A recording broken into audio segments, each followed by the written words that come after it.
పొన్నేబోయిన కుటుంబాన్ని చిన్న చూపు చూస్తున్నారట పార్టీ నేతలు. ఎన్నికల సమయంలో ఆయన గుర్తుకొస్తారు, ఎన్నికలు అయిపోయాక ఆయన్నున్న విషయమే మర్చిపోతారు. ఇదెక్కడ న్యాయం అంటూ గుర్రమంటున్నారట ఆయన వర్గీయులు. ఇంతకీ ఎవరా నేత? ఇవాళ లోగుట్టులో చూద్దాం.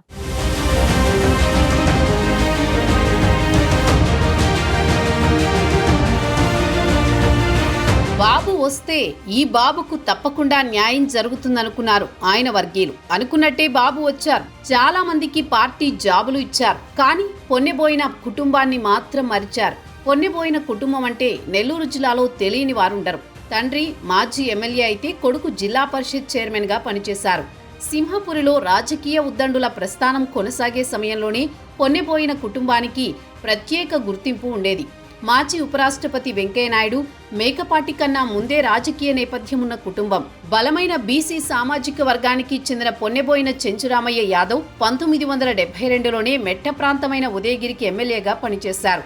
కరువు కాటకాలతో ప్రజలు అల్లాడుతున్న రోజుల్లో గండిపాలెం ప్రాజెక్టు నిర్మించి రైతులకు ఎంతో మేలు చేశారు దివంగత చెంచురామయ్య. ఆ రోజుల్లోనే ఉదయగిరిలో ప్రభుత్వ ఆసుపత్రి ఏర్పాటు చేసి ప్రజలకెంతో మేలు చేశారు.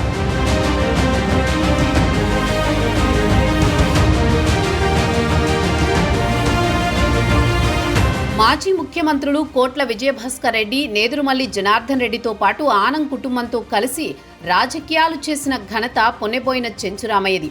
సీన్ కట్ చేస్తే ఆయన తరువాత కుమారుడు చెంచలబాబు యాదవ్ రాజకీయ అరంగేట్రం చేశారు. నేదురుమల్లి జనార్దన్ రెడ్డి మాజీ మంత్రి మాదాల జానకీరామ్తో సఖ్యతగా ఉంటూ రాజకీయంగా ఉన్నత స్థాయికి ఎదిగారు చెంచలబాబు. 2001లో తెలుగుదేశం పార్టీ అధికారంలో ఉన్న స్థానిక సంస్థల ఎన్నికల్లో ఉదయగిరి నుంచి జెడ్పీటీసీగా గెలిచి జిల్లా పరిషత్ చైర్మన్ అయ్యారు చెంచలబాబు. మేకపాటి ఆనం కుటుంబాలతో కూడా ఆయనకు సన్నిహిత సంబంధాలుండేవి. కాంగ్రెస్ పార్టీలో చెంచలబాబు కుటుంబానికి ప్రత్యేక గుర్తింపు ఉండేది. 2014 ఎన్నికల్లో ఉదయగిరి నుంచి ఎమ్మెల్యే అభ్యర్థిగా కూడా పోటీ చేశారు చెంచలబాబు.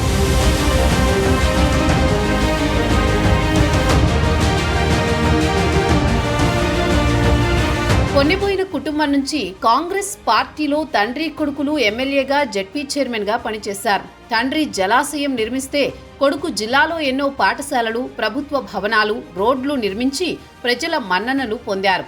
అంతటి చరిత్ర ఉన్న కుటుంబం చెంచలబాబు యాదవ్ది. కాలం కలిసి రాకపోతే కట్టే పామై కరుస్తుందన్న సామెతగా రాష్ట్ర విభజన తర్వాత కాంగ్రెస్ పార్టీని వీడి టీడీపీలో చేరారు చెంచలబాబు. పార్టీలో చేరిన సమయంలో చెంచలబాబు కుటుంబం గురించి వేదికలపై ఊదరగొట్టారు టీడీపీ నేతలు. ఎన్నికల్లో జిల్లా వ్యాప్తంగా చెంచలబాబు సేవలను వాడుకున్నారు. కానీ ఎన్నికల తర్వాత ఆయన్ని పూర్తిగా విస్మరించారనే విమర్శలొస్తున్నాయి. వాస్తవానికి మాజీ మంత్రి అనిల్ కుమార్ యాదవ్ కన్నా ముందే రాజకీయాల్లోకి వచ్చారు చెంచలబాబు. వైసీపీలో అనిల్ కుమార్కి గౌరవం దక్కింది. కానీ టీడీపీలో బీసీ నేత చెంచలబాబుకి ఆ గౌరవం దక్కలేదనే విమర్శలు వెల్లువెత్తాయి.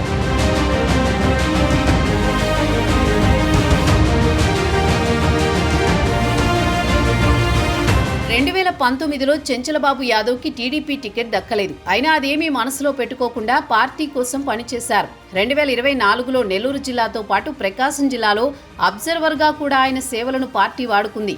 చంద్రబాబు అధికారంలోకి వస్తే చెంచలబాబుకి న్యాయం జరుగుతుందని అంతా ఆశించారు. అయితే కార్పొరేషన్ పదవుల్లో చెంచలబాబుకి పార్టీ మొండి చేయి చూపింది. దీంతో ఆయన వర్గం గుర్రుగా ఉందట. ఎమ్మెల్సీ పదవి కానీ జిల్లా అధ్యక్ష పదవి కానీ ఇవ్వకపోతే పార్టీకి నష్టం జరుగుతుందంటున్నారు ఆయన అనుచరులు. ఎన్నికల సమయంలో పొన్నెబోయిన కుటుంబం అందరికీ గుర్తుకొస్తుంది. ఎన్నికలు ముగిశాక ఆ కుటుంబాన్ని విస్మరిస్తే ఎలాగంటున్నారు ఆ సామాజిక వర్గ నేతలు. ఎన్నికల్లో బీసీ నేతల సేవలను వాడుకుంటారే తప్ప సరైన గుర్తింపు ఇవ్వడం లేదన్న అసంతృప్తి ఆ వర్గంలో కనిపిస్తోంది.